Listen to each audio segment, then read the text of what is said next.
Introduction. Today we will learn biodiversity and conservation. Can anybody tell me what biodiversity is? Sir, biodiversity refers to the varieties of animals found in a particular area. Very good, Divya. How will we conserve the biodiversity? We conserve the biodiversity with the help of national parks, sanctuaries, etc. In this lesson, you will learn biodiversity and its conservation. Objectives. At the end of this lesson, you'll be able to understand biodiversity and its levels, describe patterns of biodiversity, describe importance of biodiversity, explain loss of biodiversity, describe biodiversity conservation. Biodiversity. Biodiversity is defined as the existence of a wide range of different types of organisms in a given place at a given time. The biological diversity include three hierarchical levels.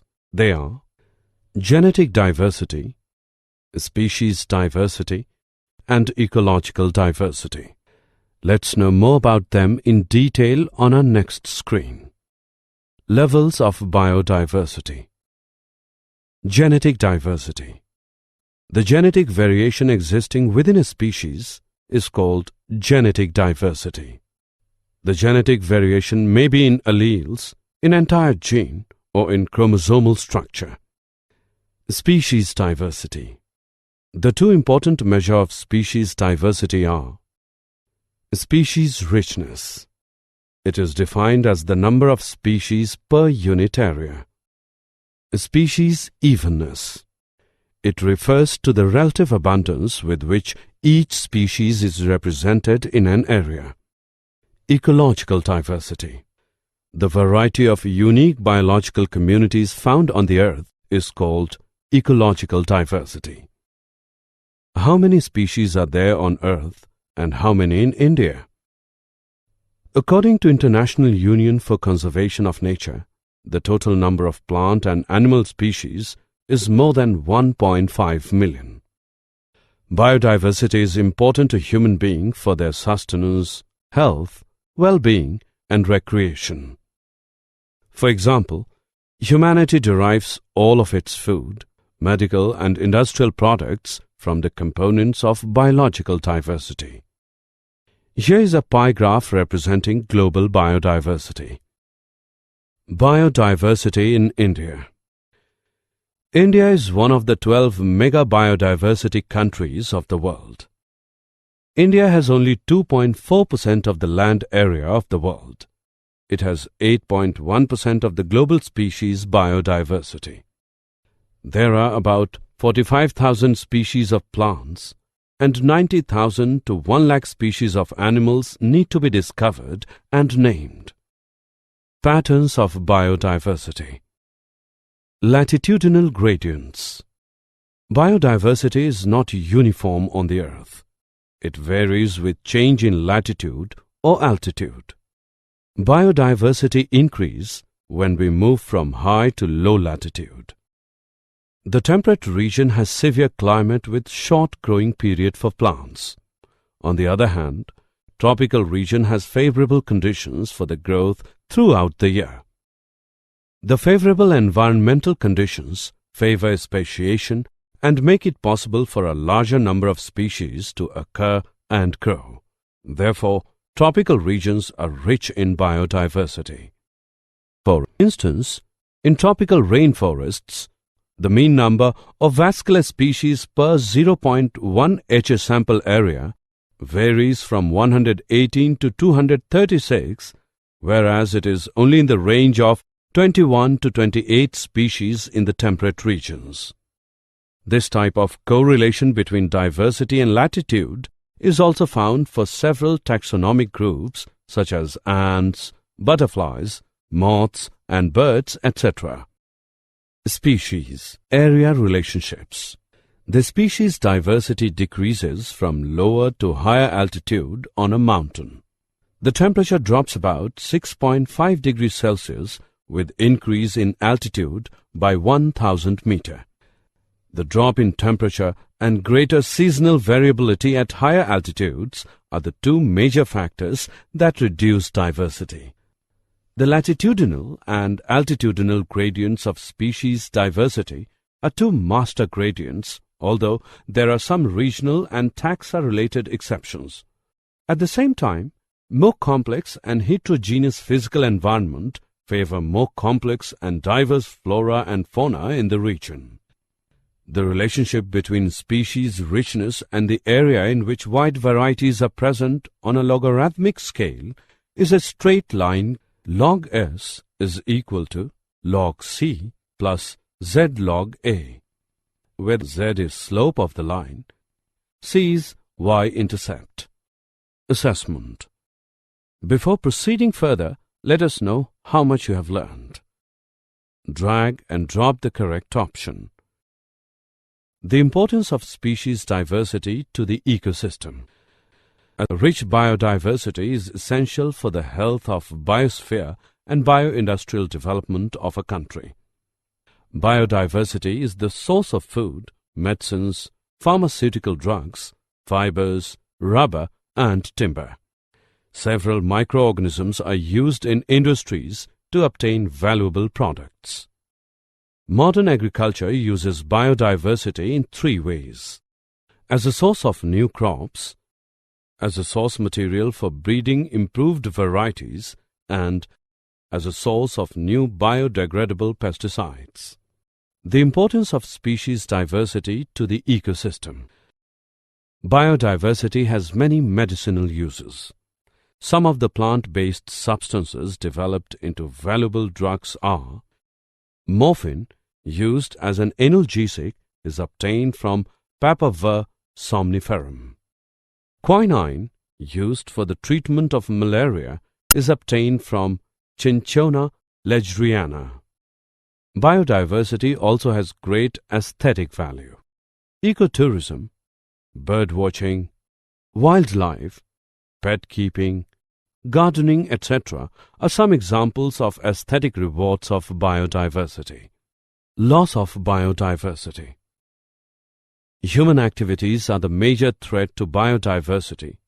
The important factors leading to extinction of species and consequent loss of biodiversity are: habitat loss and fragmentation, overexploitation, alien species invasions, and co-extinctions. Habitat loss and fragmentation. Habitat loss is the primary threat to the biodiversity. Natural habitats, which protect natural flora and fauna, are being converted to human settlements, dams, reservoirs, croplands, and grazing grounds. Deforestation deprives animal life of shelter and food. This decreases the population of many species. Deforestation declines reproductive capacity of certain wild animals due to reduced area of their free movement. Migratory animals are also affected by deforestation because of the disturbance in their routes. Habitat fragmentation is an ecological process in which a large piece of habitat is divided into smaller pieces of habitats. Usually, this process is caused by human activities. It leads to decline of many wildlife species because fragmentation tends to decrease population productivity. Overexploitation. Overexploitation of species causes the loss of genetic diversity and loss in the species abundance of both individual and groups of interacting species. Overexploitation may include overfishing and overharvesting. Unrestricted whaling during the 20th century is an example of overexploitation, and the whaling industry brought many species of whales to extremely low population sizes.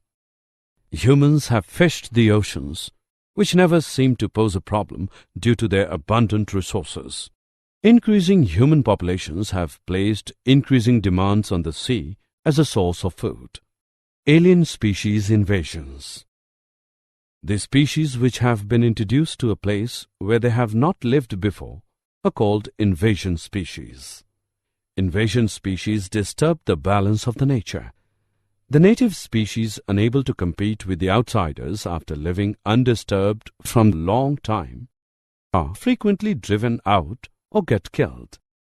Several fish species, such as bluegill sunfish and smallmouth bass, have been widely introduced throughout western Northern America, where they cause serious threats to amphibian populations.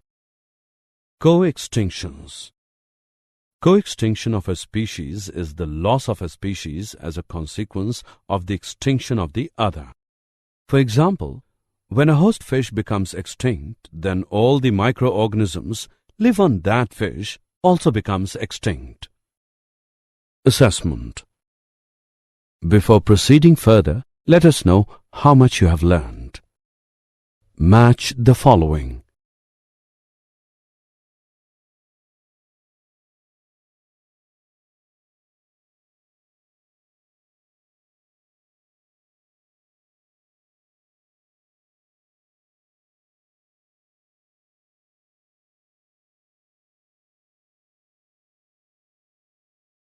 Biodiversity conservation.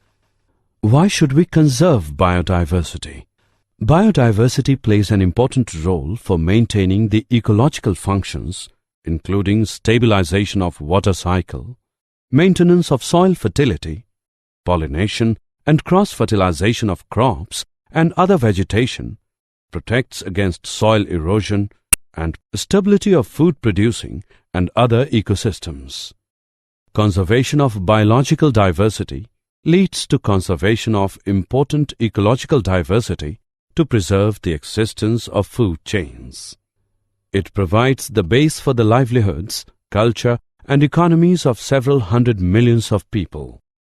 It also provides the genetic base for the continuous upgradation of agriculture and for critical discoveries in scientific and industrial sectors. How do we conserve biodiversity?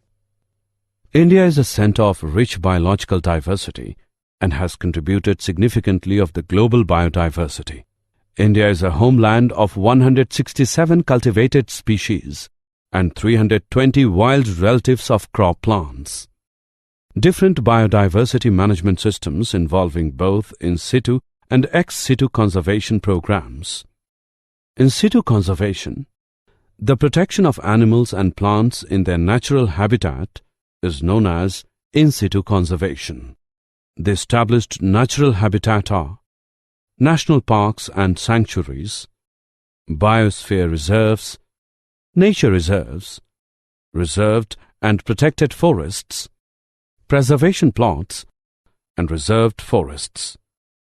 The first initiative was the establishment of the Corbett National Park in 1936.